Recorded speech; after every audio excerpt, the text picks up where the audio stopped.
বাবার প্রেমে গাও গান,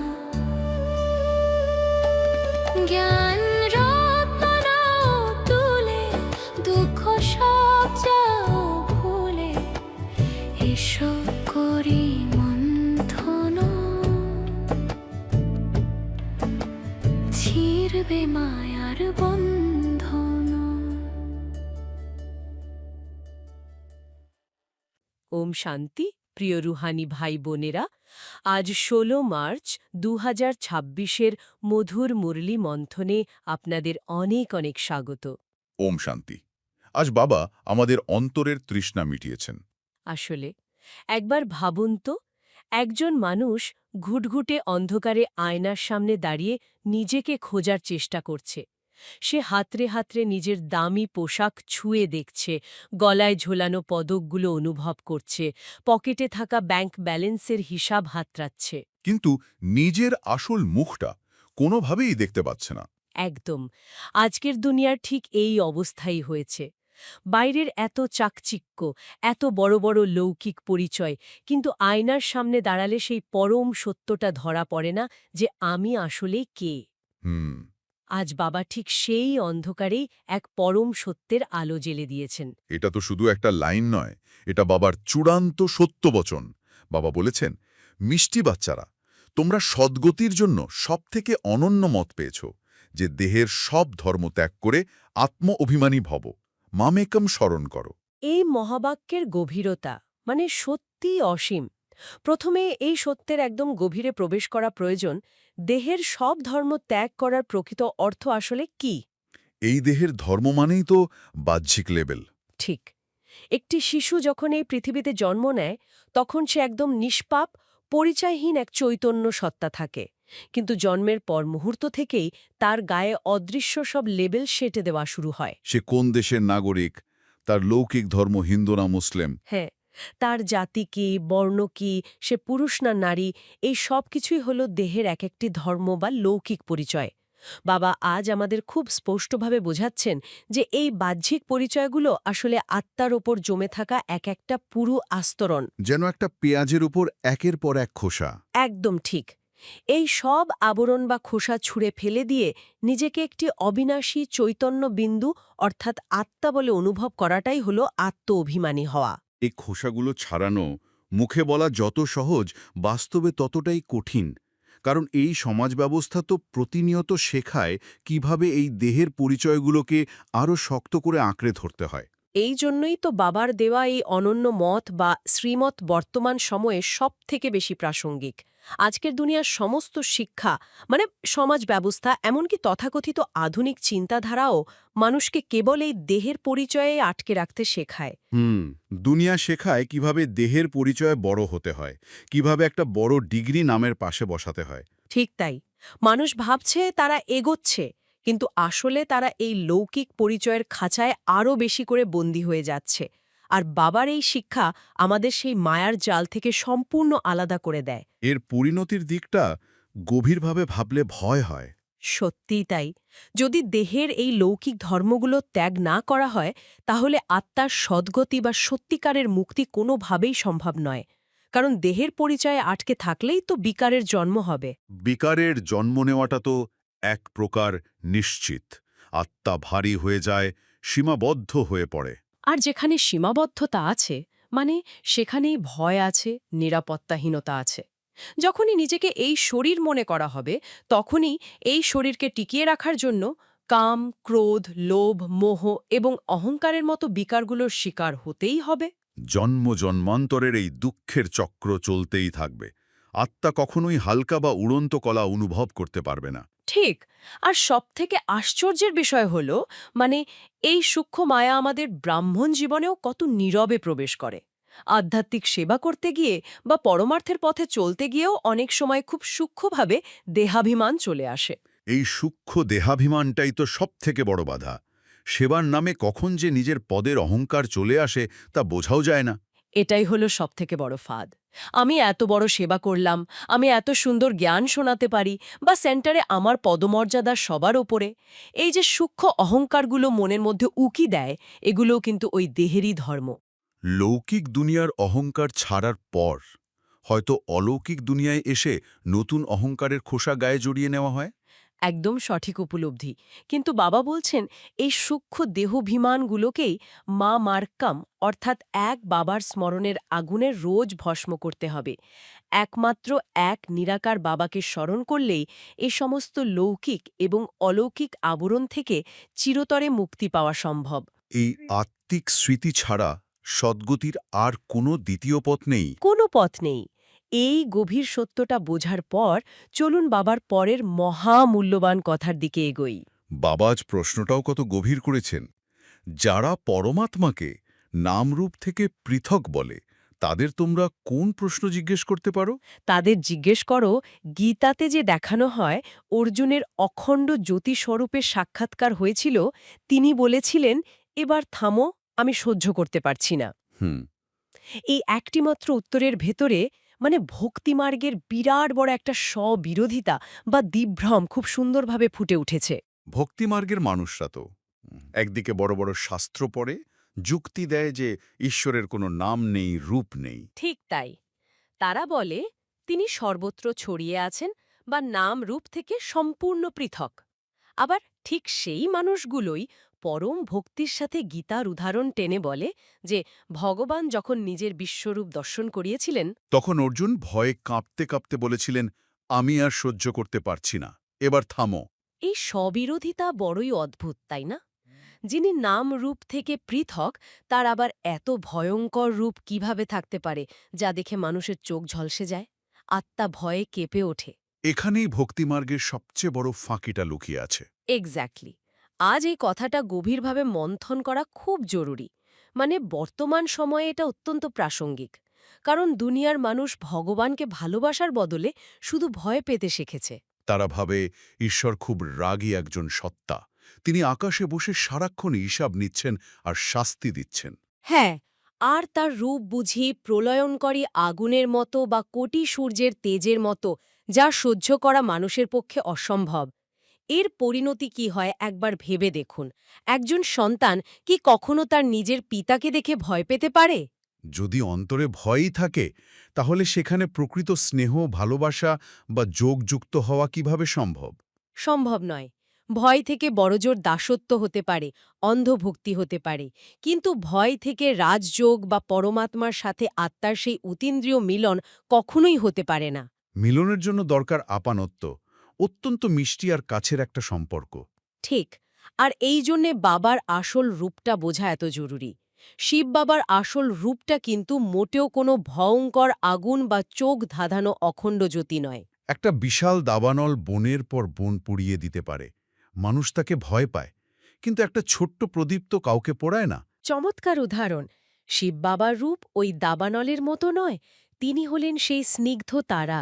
শিব বাবা অত্যন্ত স্পষ্টভাবে আমাদের কাছে তার নিজের পরিচয় দিয়েছেন। তার রূপ হল অত্যন্ত সূক্ষ্ম একটি ছোট্ট আলোর বিন্দু বা স্টার। আকাশে যেমন শান্ত তারা মিটমিট করে, আমাদের আত্মা যেমন স্টার, পরমাত্মার রূপও ঠিক তেমনি স্টার। তফাৎ শুধু গুণের। তিনি পরম পবিত্র, তিনি জ্ঞানের সাগর, তিনি শান্তির সাগর। তার এই সূক্ষ্ম শান্ত বিন্দু রূপ দেখে কোনো আত্মা ভয় পাবে না। বরং জন্ম জন্মান্তরের তাপিত আত্মা পরম শান্তি অনুভব করবে, খুশিতে নেচে উঠবে। পরম পিতার রূপ দেখে তো বাচ্চাদের জন্ম জন্মান্তরের সব ক্লান্তি দূর হয়ে যাওয়ার কথা। অর্জুনের মতো আমি সহ্য করতে পারছি না বলার কথা নয়। আর এই মিষ্টি সম্পর্কটাই আমাদের ব্রাহ্মণ জীবনের সবথেকে বড় শক্তি। বাবা যখন ভক্তির ফল আর লক্ষ্মীনারায়ণের উত্তরাধিকারের ব্যাপারে বলেন, তখন বোঝা যায় উনি আমাদের কত স্নেহ করেন। এই স্নেহের গভীরতা মাপার মানে কোনো লৌকিক মাপকাঠি আমাদের কাছে নেই। বাবা আজ খুব সহজ অথচ অত্যন্ত জোরালো ভাষায় ভক্তি আর জ্ঞানের মধ্যে একটা পরিষ্কার রেখা টেনে দিয়েছেন। যুগের পর যুগ ধরে, শতাব্দীর পর শতাব্দী ধরে ভক্তরা মন্দিরে মসজিদে গিয়ে শুধু একটাই কাতর প্রার্থনা করে এসেছে, হে ভগবান, আমরা কাঙ্গাল, আমাদের ঝুলি ভরে দাও। হ্যাঁ, তারা নিজেদের পতিত মনে করে, পাপী মনে করে। তারা কেবল সাময়িক ধন প্রার্থনা করে, শরীর সুস্থ রাখার বরদান চায়, বা খুব বেশি হলে ভগবানের একটা দর্শন বা সাক্ষাৎকার চায়। ভক্তরা মনে করে অনেক কষ্ট করে পুজো করার পর একবার দর্শন বা সাক্ষাৎকার পেয়ে গেলেই বুঝি জীবন সার্থক হয়ে গেল। মুক্তি পেয়ে গেলাম। কিন্তু দর্শনের মানেই তো সদ্গতি নয়, তাই না? এটা তো একটা সাময়িক তৃপ্তি মাত্র। আসল উত্তরাধিকার তো সম্পূর্ণ আলাদা একটা বিষয়। ঠিক এই জায়গাতেই বাবা আমাদের চোখ খুলে দিয়েছেন। বাবা পরিষ্কার করে দিলেন যে ভক্তি মার্গে যে সাক্ষাৎকার হয় তা কেবল অল্পকালের জন্য একটা সাময়িক সুখ দেয়।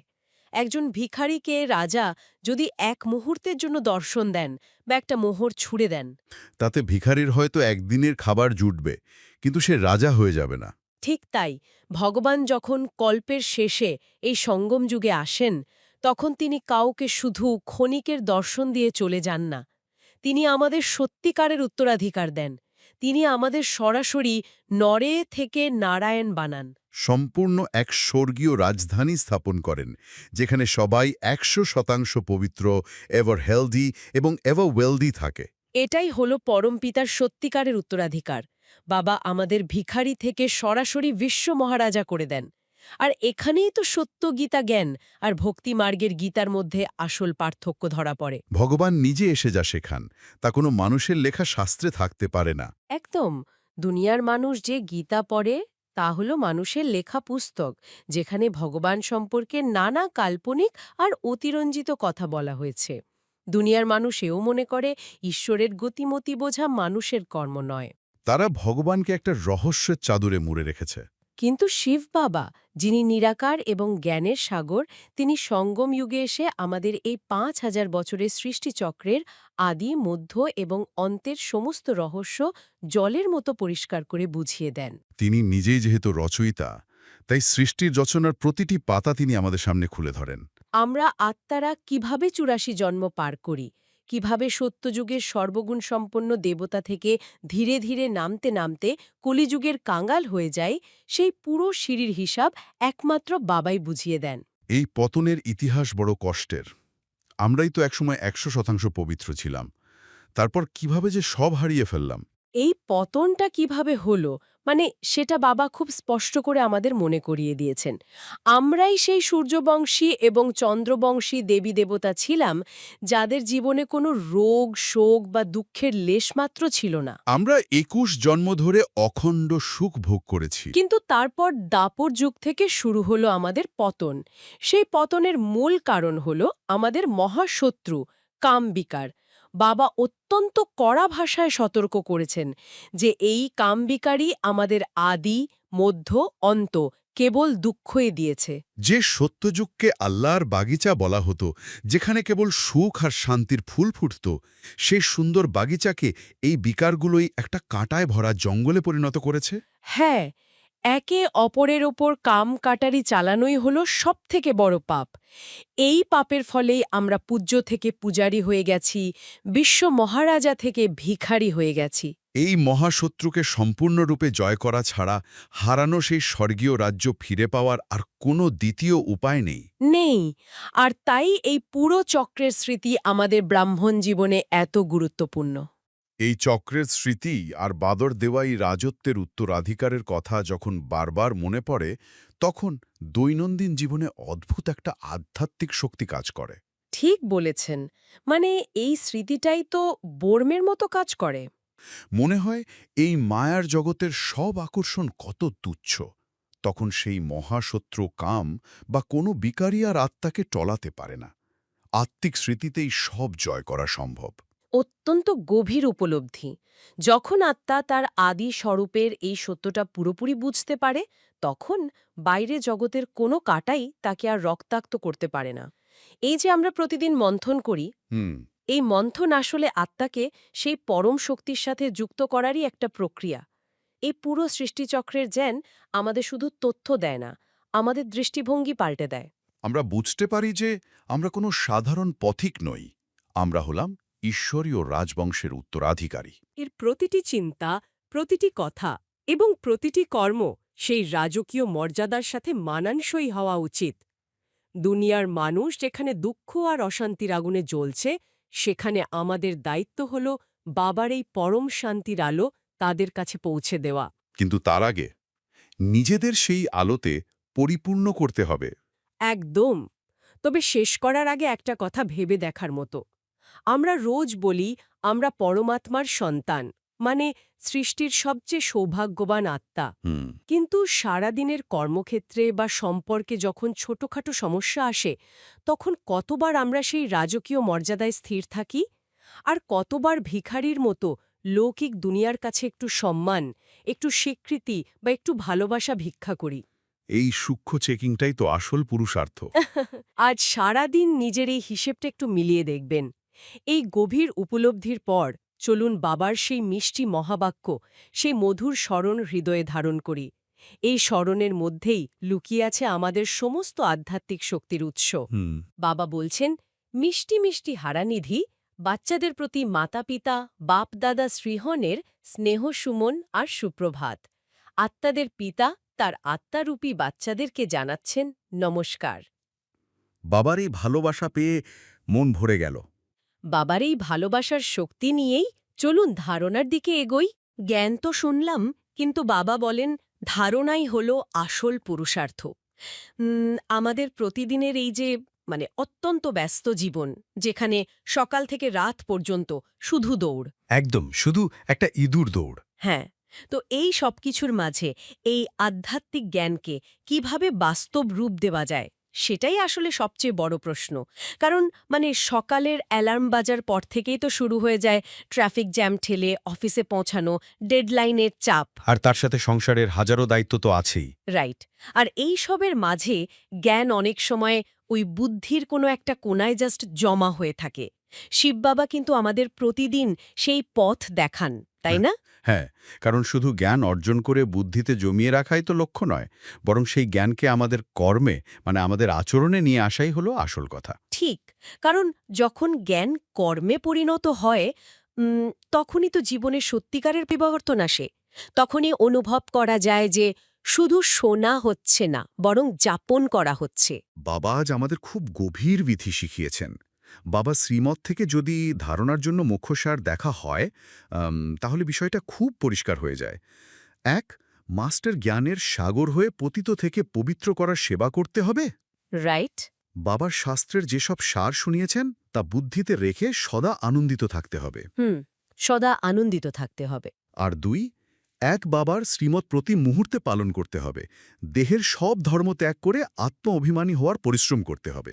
এই যে পয়েন্টগুলো, এগুলো শুনতে খুব সহজ মনে হলেও এর প্রয়োগ কিন্তু আসলে অত্যন্ত গভীর এবং বেশ চ্যালেঞ্জিং। একদমই তাই।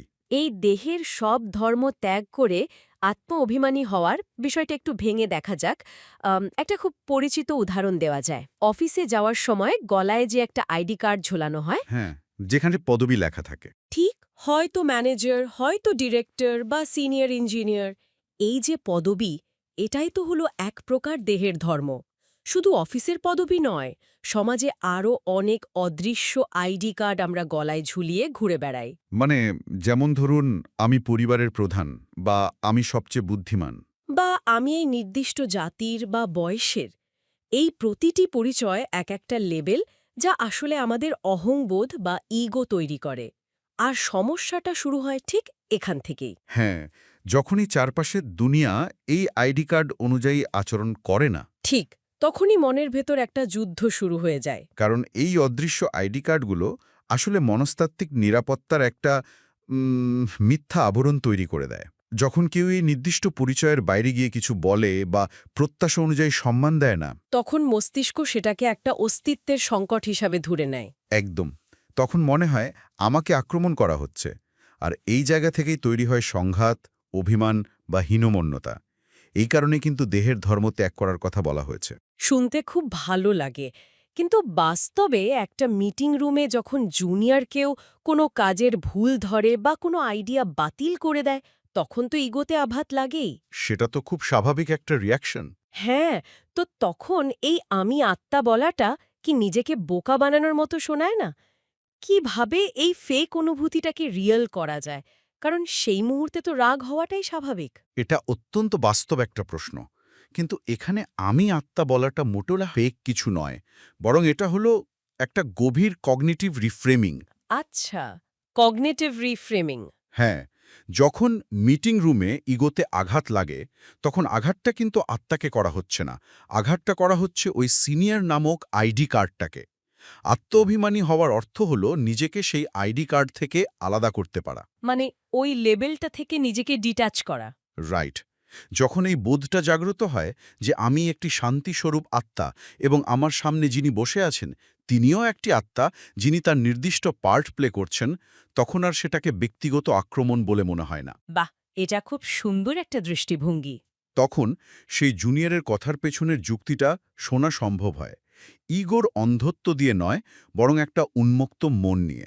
আর এই আত্মিক স্থিতি থেকেই কিন্তু মাস্টার জ্ঞানের সাগর হওয়ার প্রথম ধাপটা শুরু হয়। এই জায়গাটা খুব ইন্টারেস্টিং। মাস্টার জ্ঞানের সাগর হয়ে পতিত থেকে পবিত্র করার সেবা।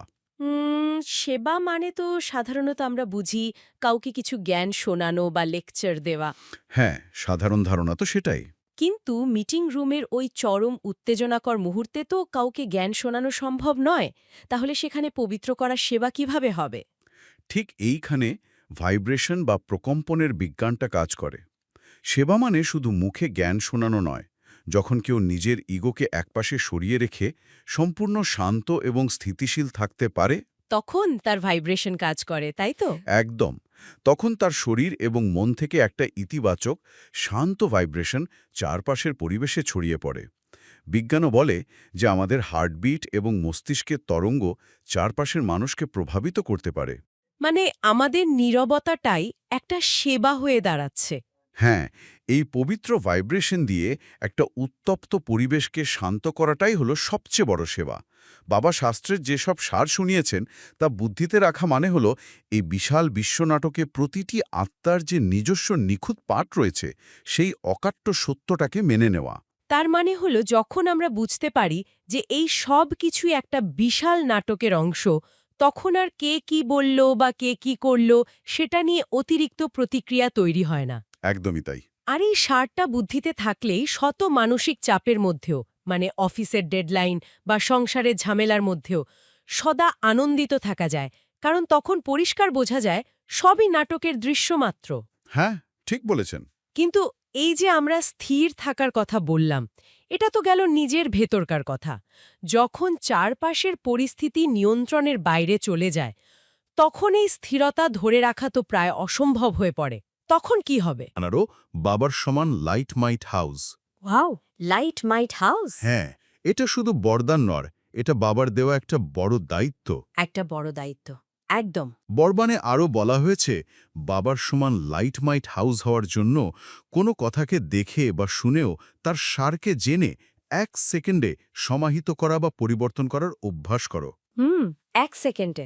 হ্যাঁ, কি কেনর বিস্তারে যেও না, কেননা কোনো কথার বিস্তারে যাওয়ার ফলে সময় আর শক্তিগুলি ব্যর্থ চলে যায়। তো বিস্তারকে সমাহিত করে সারে স্থিত হওয়ার অভ্যাস করো। এর দ্বারা অন্য আত্মাদেরকেও 1 সেকেন্ডের সমগ্র জ্ঞানের সার অনুভব করাতে পারবে। এই যে কি এবং কেনর বিস্তার, এটা হলো বর্তমান সময়ের সবচেয়ে বড় এনার্জি লিকেজ। এই কেন হলো, কি হলো ভাবাটা আসলে মনের ভেতরে দুষে নেতিবাচক চিন্তার ডুম স্ক্রোলিং করা। একদম। আমরা থামতে চাই কিন্তু থামতে পারি না। রাইট। ধরা যাক অফিসে কেউ দিনরাত এক করে একটা প্রজেক্ট দাঁড় করালো, কিন্তু মিটিংয়ের সময় অন্য কোনো সহকর্মী সেই কাজের পুরো ক্রেডিট নিয়ে নিল। হ্যাঁ, খুব সাধারণ একটা ঘটনা। অথবা পরিবারের কেউ যদি এমন কোনো অপবাদ দেয় যা পুরোপুরি ভিত্তিহীন, সাধারণ মানুষের প্রথম প্রতিক্রিয়া কি হবে? মনের মধ্যে একটা সাইক্লোন শুরু হয়ে যাবে। হ্যাঁ, কেন ও এমন করল? আমার সাথেই কেন বারবার এমন হয়? ঠিক। এর পরে কি হবে? আমি কি জবাব দেব? এই যে প্রশ্নের পর প্রশ্ন, এটাই হলো বিস্তার বা এক্সপ্যানশন। আর এই বিস্তারে যাওয়ার ফলেই ভেতরের সমস্ত শক্তি নিমেষের মধ্যে শেষ হয়ে যায়। মানুষ দুর্বল হয়ে পড়ে। কারণ মস্তিষ্ক তখন বর্তমান সমস্যার সমাধান খোঁজার বদলে অতীতের হতাশা আর ভবিষ্যতের উদ্বেগের মধ্যে আটকে যায়। এই জন্যেই বাপদাদা আমাদের লাইট হাউস এবং মাইট হাউস হতে বলেছেন। একটা লাইট হাউস বা বাতিঘরের কাজটা যদি আমরা কল্পনা করি, সমুদ্রে যখন প্রচণ্ড ঝড় ওঠে, বিশাল বিশাল ঢেউ আছড়ে পড়ে, চারপাশ অন্ধকারে ঢেকে যায়। বাতিঘর কিন্তু সেই ঢেউয়ের সাথে লড়াই করতে সমুদ্রে নেমে যায় না। একদম না। বাতিঘর নিজের জায়গায় স্থির দাঁড়িয়ে থাকে এবং আলো ছড়াতে থাকে, যাতে পথ হারানো জাহাজগুলো দিশা পায়। কিন্তু একটা প্রশ্ন আসে এখানে। কি প্রশ্ন? কেউ যদি আমার কাজের ক্রেডিট নিয়ে নেয় বা অবিচার করে আর আমি যদি বাতিঘরের মতো শুধু স্থির হয়ে দাঁড়িয়ে থাকি, তবে সেটা কি প্যাসিভ বা নিষ্ক্রিয় হয়ে যাওয়া নয়? এটা কি অন্যায়কে মেনে নেওয়া নয়? এটা নিষ্ক্রিয়তা নয়, বরং এটা হলো অত্যন্ত কৌশলী একটি পদক্ষেপ, এনার্জি বা শক্তিকে সঞ্চয় করার জন্য। যখন বলা হয় মাইট হাউস বা শক্তির উৎস হওয়ার কথা, তার মানে হলো নিজের প্রতিক্রিয়াকে নিয়ন্ত্রণ করার শক্তি। আচ্ছা, নিজের রিয়াকশন কন্ট্রোল করা। হ্যাঁ, যখন আমরা কি এবং কেনর এই নেতিবাচক বিস্তার থেকে নিজেকে 1 সেকেন্ডে গুটিয়ে এনে বিন্দু বা সাররূপে স্থিত করি, তখন আমরা দুর্বল হই না, বরং আমাদের ভেতরের শক্তি ঘনীভূত হয়। তার মানে আমরা বুঝতে পারি এই যে অবিচার বা সমস্যা, এটাও একটা কার্মিক হিসাব বা নাটকের একটা দৃশ্য। ঠিক তাই, এই উপলব্ধিটাই হলো সার। আর যখন মন শান্ত থাকে, তখন সঠিক সময়ে সঠিক সিদ্ধান্ত নেওয়ার ক্ষমতা অনেক গুণ বেড়ে যায়। হ্যাঁ, একটা উত্তপ্ত পরিস্থিতিতে তর্ক করে যে সমাধান পাওয়া যায় না, একটা স্থির এবং শান্ত ভাইব্রেশন তার চেয়ে অনেক দ্রুত সমাধান নিয়ে আসতে পারে। অর্থাৎ আমাদের কোনো যুক্তি বা তর্ক দিয়ে কাউকে বোঝাতে হয় না, আমাদের নীরবতা এবং ভাইব্রেশনই তাদের জ্ঞানের সার অনুভব করিয়ে দেয়। তারা বুঝতে পারে যে শত উস্কানির মুখেও কিভাবে স্থির থাকা যায়। এটাই হলো প্রকৃত শক্তির পরিচয়। একদম। যখন আমরা সমস্যাকে সমস্যা হিসেবে না দেখে একটা পরিস্থিতি হিসেবে দেখি, যা আমাদের পার করে যেতে হবে, তখন পুরো দৃষ্টিভঙ্গিটাই বদলে যায়। কিন্তু প্রতিদিন একটা টক্সিক পরিবেশে সমালোচক মানুষদের সাথে ডিল করতে গেলে এই স্থিরতা ধরে রাখা তো একটা বড় চ্যালেঞ্জ। এই চ্যালেঞ্জের প্র্যাকটিক্যাল সমাধান কি? ঠিক এই জায়গাতেই আজকের স্লোগান এবং অব্যক্ত ইশারা এক অসাধারণ পথ দেখিয়েছে। আজ বাবা বলেছেন, নিজের বৃত্তিকে পাওয়ারফুল বানাও, তাহলে সেবাতে বৃদ্ধি শত হবে। সেবাতে বৃদ্ধিশত হবে। আর অব্যক্ত ইশারা হল, নিশ্চয়ের ফাউন্ডেশনকে মজবুত করে সদা নির্ভয় এবং নিশ্চিন্ত থাকো। যদি নিশ্চয়রূপী ফাউন্ডেশন পাক্কা থাকে, তো সহযোগী, নির্মল স্বভাব, শুভ ভাবনার বৃত্তি আর আত্মিক দৃষ্টি থাকবে। চলন আর চেহারার দ্বারা প্রত্যেক সময় সরলতার ঝলক অনুভব হতে থাকবে। তো প্রত্যেকের বিশেষত্বকে স্মৃতিতে রেখে একে অপরের প্রতি ফেথফুল থাকো, তাহলে তার কথার ভাব বদলে যাবে। এই স্লোগান আর অব্যক্ত ইশারার মধ্যে একটা গভীর মনস্তাত্ত্বিক সমাধানের কথা বলা হয়েছে। যখন কি এবং কেনর বিস্তার থেকে বেঁচে যাওয়া সম্ভব হয়, মানে নেতিবাচক চিন্তার জাল থেকে বেরিয়ে আসা যায়, তখন বৃত্তি বা অ্যাটিটিউড স্বয়ংক্রিয়ভাবে পাওয়ারফুল হয়ে ওঠে। রাইট। কিন্তু এই যে বলা হলো প্রত্যেকের বিশেষত্বকে স্মৃতিতে রেখে একে অপরের প্রতি ফেথফুল থাকো, এটা বাস্তবে কিভাবে কাজ করে? ধরা যাক একান্নবর্তী পরিবারে এমন কোনো সদস্য আছেন যিনি সবসময় শুধু খুঁত ধরেন বা সমালোচনা করেন। হ্যাঁ, এমনটা প্রায়ই হয়। তো তার প্রতি ফেথফুল থাকা বা তার বিশেষত্ব দেখাটা কিভাবে সম্ভব? এটা অত্যন্ত সূক্ষ্ম একটা বিষয়। বাবা শ্রীমৎ আমাদের শেখায় যে প্রতিটি মানুষের ভেতরেই কোনো না কোনো বিশেষত্ব বা ভালো গুণ থাকে, সেটা তিনি যতই নেতিবাচক আচরণ করুন না কেন। মানে খারাপের মধ্যেও ভালোটা খোঁজা। ঠিক, হয়তো যিনি সবসময় সমালোচনা করেন পরিবারের প্রতি, তিনি অত্যন্ত দায়িত্বশীল বা তিনি সব কাজ খুব নিখুঁতভাবে করতে ভালোবাসেন। আচ্ছা। বাবার নির্দেশ হল সেই নেতিবাচক কথার বিস্তারে না গিয়ে ওই মানুষটির সেই ভালো গুণ বা বিশেষত্বটির প্রতি ফোকাস করা, তার ওই গুণের প্রতি ফেইথফুল বা বিশ্বস্ত থাকা। এর ফলে আসলে কি ঘটে? যখন আমরা কারো বিশেষত্বের প্রতি ফোকাস করি এবং অটল নিশ্চয়তা রাখি যে এই আত্মাও আসলে পবিত্র, তখন আমাদের নিজেদের ভেতরের স্বভাবটা নির্মল হয়ে যায়। একদম, আমরা আর তাদের কটু কথায় আহত হই না। বরং সেই কটু কথার পেছনের আসল ভাব বা ইন্টেনশনটা বোঝা সম্ভব হয়। হয়তো তাদের সমালোচনাটা তাদের নিজস্ব নিরাপত্তাহীনতা, একাকিত্ব বা অতিরিক্ত উদ্বেগের কারণে আসছে, কাউকে ছোট করার জন্য নয়। হ্যাঁ, এই যে অন্যের কথার ভাব বা অর্থ বদলে যাওয়া, এটা এক অদ্ভুত জাদুর মতো কাজ করে। আর এটা তখনই সম্ভব যখন নিশ্চয়রূপী ফাউন্ডেশন পাক্কা থাকে, তাই না? একদম। শিব বাবার প্রতি এবং নিজের আত্মিক পরিচয়ের প্রতি অটল নিশ্চয় মানুষকে নির্ভয় এবং নিশ্চিন্ত করে তোলে। তখন সহকর্মী বা পরিবারের সদস্যের নেতিবাচক কথা ভেতরে শান্ত অবস্থাকে টলাতে পারে না। আর তখনই চলন আর চেহারার দ্বারা প্রত্যেক সময় সরলতার ঝলক অনুভব হতে থাকে। একটা খুব সুন্দর, হালকা এবং সহজ জীবনযাপন করা সম্ভব হয়। হ্যাঁ, ভেতরের শুভ ভাবনার বৃত্তি থাকলেই সেবাতে বৃদ্ধি শত হবে। মানে সেবার জন্য আলাদা করে কোনো চেষ্টা করতে হবে না, আমাদের স্বভাবই অন্যদের রূপান্তরিত করবে। যাওয়ার আগে একটা কথা ভাবার জন্যে রেখে যাই। আমরা সারা জীবন ভাবি অন্যরা বদলালে আমাদের জীবন শান্ত হবে, চারপাশের মানুষগুলো একটু ভালো আচরণ করলেই সব ঠিক হয়ে যাবে। কিন্তু আসলে সেটা তো হয় না। না, হয় না। কিন্তু আজ ভেবে দেখা যেতে পারে, এই যে আত্মিক নীরবতার কথা বলা হলো, হয়তো এই নীরবতাটাই সেই একমাত্র ভাষা যার জন্যে চারপাশের কোলাহলময় মানুষগুলো অবচেতনভাবে অপেক্ষা করছে। দারুণ বলেছেন।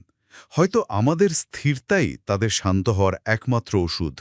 তো আজ বাবা আমাদের দেহের ধর্ম ত্যাগ করে আত্ম-অভিমানী হওয়ার অনন্য মতের স্মৃতি দেওয়ালেন এবং শেষে বিস্তারকে সারে সমাহিত করে লাইট মাইট হাউস হওয়ার বরদান দিয়ে বিদায় নিলেন। একদম।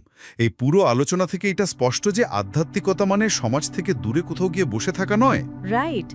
আধ্যাত্মিকতা মানে হলো সংসারের ঠিক মাঝখানে দাঁড়িয়ে সমস্ত দায়িত্ব পালন করতে করতে নিজের ভেতরের আলোটাকে জ্বালিয়ে রাখা। হ্যাঁ, এটাই আসল পুরুষার্থ। আসুন, এই মুহূর্তে কিছুক্ষণের জন্য বাইরের সমস্ত শব্দ, সমস্ত চিন্তা, সমস্ত বিস্তার থেকে নিজেকে গুটিয়ে নেওয়া যাক। সমস্ত কি এবং কেনর প্রশ্নগুলোকে একপাশে সরিয়ে রেখে নিজের ভেতরের সেই অনন্ত শান্তিস্বরূপ সত্তার সাথে যুক্ত হই। আমি একটি জ্যোতির্বিন্দু আত্মা, মস্তকের সিংহাসনে বিরাজমান এক চমকপ্রদ নক্ষত্র। চারপাশে এই জগতের যত কোলাহল, যত পরিস্থিতি, যত প্রশ্ন, সবকিছু যেন ক্রমশ দূরে সরে যাচ্ছে। সব বিস্তার এখন সংকুচিত হয়ে এক বিন্দুতে পরিণত হচ্ছে। অনুভব করছি পরম পিতা শিব বাবার অসীম শক্তির কিরণ সরাসরি বর্ষিত হচ্ছে। আমি এক মাস্টার জ্ঞানের সাগর। ভেতর থেকে শান্তির প্রকম্পন এই সমগ্র বিশ্বে ছড়িয়ে পড়ছে। আমি এক লাইট হাউস, আমি এক মাইন্ড হাউস। সব প্রশ্নের উত্তর এখন পরিষ্কার, কোনো চাঞ্চল্য নেই, সম্পূর্ণ স্থির, সম্পূর্ণ শান্ত। আসুন বাবার সামনে প্রতিজ্ঞা করি, আমি সদা কেন কির বিস্তার ত্যাগ করে সারে স্থিত হয়ে লাইট মাইড হাউস হব। কমেন্টে লিখুন লাইট মাইড হাউস। ওম শান্তি। ওম শান্তি।